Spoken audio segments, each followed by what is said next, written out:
In life, we have certain senses. We can see certain things, we can hear certain things, we think in a certain way, we feel, we smell, we taste, we touch in a certain way. But because we live in Kali Yuga, our senses are very, very numbed. And therefore, we can't see everything that we can potentially see. It's like, for instance, if you send a message on your phone, can you see the signal? Can you see the photograph leaving my phone going to your phone? No, because we can't see everything. Yes. Yes? Yes. And that's just one example. Our senses are numbed. We don't have the right intelligence. Give you an example. Everything that grows comes from a seed, yes? Yes. Where does a seed come from? Do we understand how it grows? No, we don't have the intelligence to understand it or even to recreate it. No. But the Lord created the seed so that all the plants and the food grows. Yes. The Lord created technology so that we can have mobile phones to use, because without certain frequencies we wouldn't have telephones to use. So the Lord is the provider of everything. So today I asked you to choose one verse from the Bhagavad Gita as it is, as written by or translated by Srila Prabhupada, and you chose chapter 11, text 15. Well, Prabhu, you didn't choose this text, the Lord chose it. Yes. And Arjuna says, my dear Lord Krishna, I see assembled in your body all the demigods and various other living entities. I see Brahma sitting on the lotus flower, as well as Lord Shiva and all the sages and divine serpents.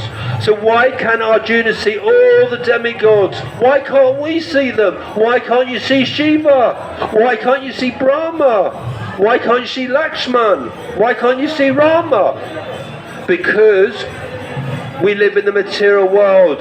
Our senses are not developed. We've got so much contamination from what we've experienced living in this material world, from what we see, what we hear, what we speak about, what we think about, what we feel about. Our senses are so limited. But the more we serve the Lord, the more He purifies us. And the more purified we become, the more we get to feel things and sense things like Arjuna potentially could.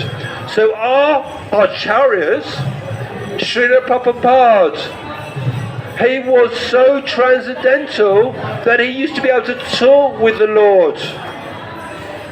He saw things that I can't see or what you can't see, because he had such purity that the Lord made it possible for him to see and to feel and to discuss and sense and share the effulgence of so many things of the spiritual world that we can't do, and similarly with other acharyas. And that is why we have our spiritual masters. They are the Lord's representatives, and their senses are so heightened that they have this ability to communicate with the Lord on a far, far more transcendental level. And this is why the Lord gave you this verse today, Prabhu. He wants you to have this opportunity to transform your life. Sure, I will try. How much do you love Lord Krishna? Very much. Kidna. Both Sara. Unlimited. Yes. Infinity. Yes. Then I ask you a question. I ask you a very important question. I discovered already you've never read the Bhagavad Gita. This book, if you ask your grandparents, your great parents, and your great grandparents, they say to you, this is the most important book in your life. Do you know why? This is just a book about Lord Krishna teaching Arjuna. This is not just a book about a battle in Kurukshetra. This is actually your handbook to life. Yes. But not only is this your handbook to life, when you go into the temple, you saw Lord Krishna in the altar. You saw the Lord in stone form. This is the Lord in written form. You can take darshan to the Lord by taking darshan to this book every day, because this book is the Lord. Okay. This is the Lord, Prabhu. And it's so important that we introduce it into our lives and our children's lives. It's so important. Do you have children? What? Do you have children? Yeah. How old are your children? 1 year. 1 year old. Okay. Your child is growing up into an age where they're going to be so distracted. Life is changing. Technology is changing. Technology is distracting them. And if you don't read the Bhagavad Gita, your child will never read it, and never your grandchild will never read it. And there goes your religion problem in your family line. It gets diluted and diluted. How many hours a day do you work?